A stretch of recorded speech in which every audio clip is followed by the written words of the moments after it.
which as near as I can tell, it's a King James version. We don't have horror books. Yeah, Mason Bible. Totally demonic. Well, for Masonic use, so they've got alternate definitions of words. But what really shocked me the first time I picked this up, sun god, Ra,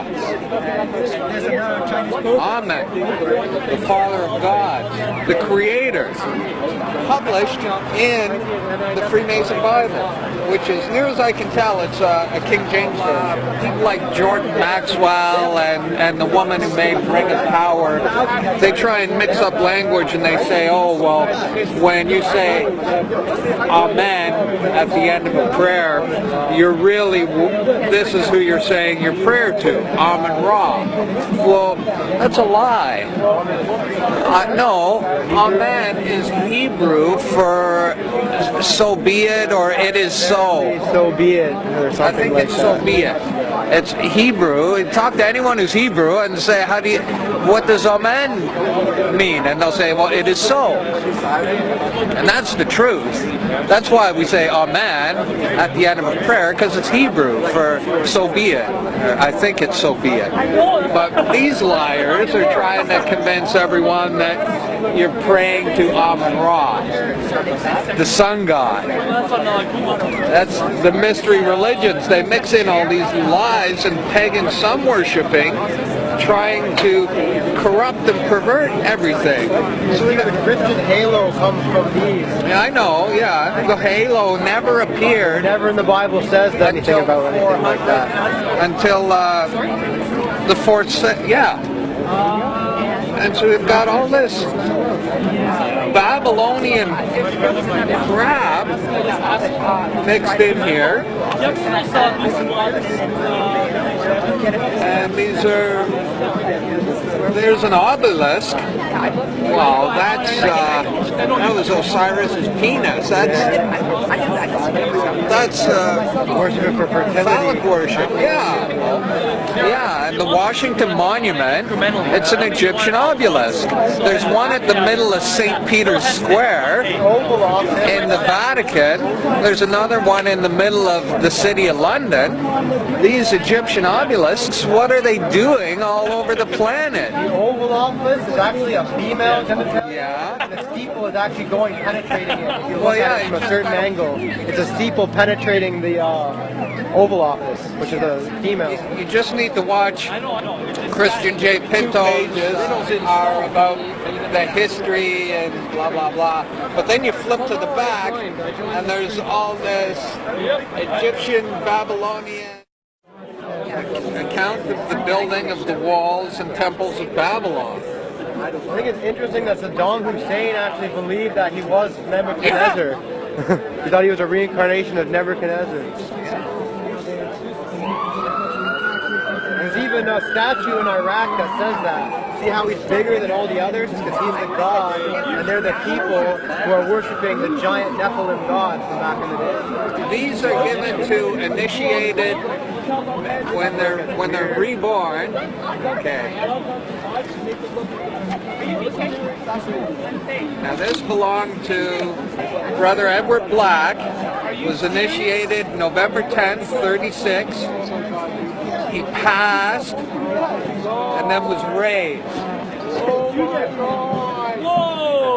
And when you're raised, you're reborn. That was 1936. This guy was initiated. And then these are all the lodge numbers of visiting brethren and friends. Lodge number 231, 669, and the names. The names of the lodges and the numbers of the lodges. And this is the guy who raised them, fellow candidates. I guess that's witnesses, I don't know. But these are supposed to be returned upon death. And I guess what happened was that this guy passed away, and whoever was handling his estate just dropped off a bunch of books at the used bookstore, not realizing that this was contained within and the significance of it. So I'm not supposed to have this, but the person at the used bookstore knew it would be appreciated and set it aside. And it's got the compass and square right on the front. It's blue. It's got a blue cover, and it's got the compass and square right on the front. It says Freemasonic Bible. That's what it says. This is copyrighted 1928. And it opens up with the Holy Bible and Freemasonry and explains, they try and justify or convince the unsuspecting Mason that, see, I think the first degree, when you're doing the ceremony, you're asked, what do you seek? Light. And then the second degree, it's what do you seek? More light. And then the third degree, what do you seek? Further light. And they rise up through the degrees. Now, Stan Monteith does a great presentation called The Hidden Secret. And the hidden secret, which is revealed at the 33rd degree, is that the light you've been seeking all of this time is the light of the light bearer, Lucifer. The Ralph Epperson presentation, the second witness to the apocalypse, goes into all this in great detail with the quotes directly from Manly P. Paul and Albert Pike. It explains how all Masons swear an oath to destroy Christianity at all costs, regardless of whether you have to murder, lie, steal, doesn't matter. Everything is justified. Here we get into page 7, and they're explaining how the Bible became a great light. See, they use this term, light, great light, all the way through, and the hidden secret, which is not revealed until the 33rd degree, is what the light really is.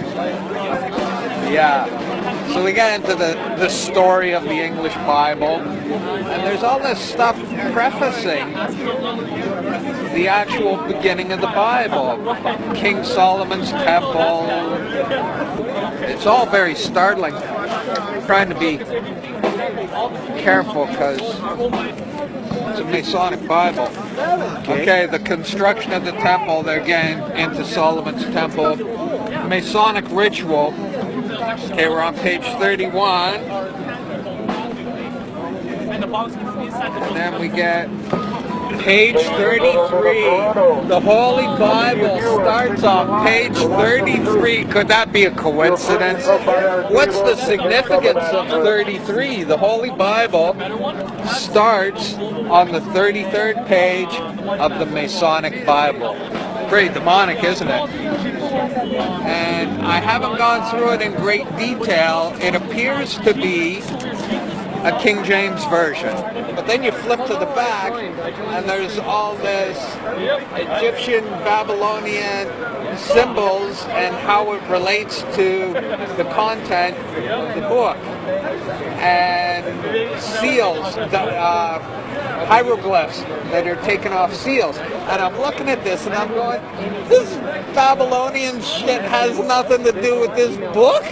This is like, I put it down and went, oh, this is bad.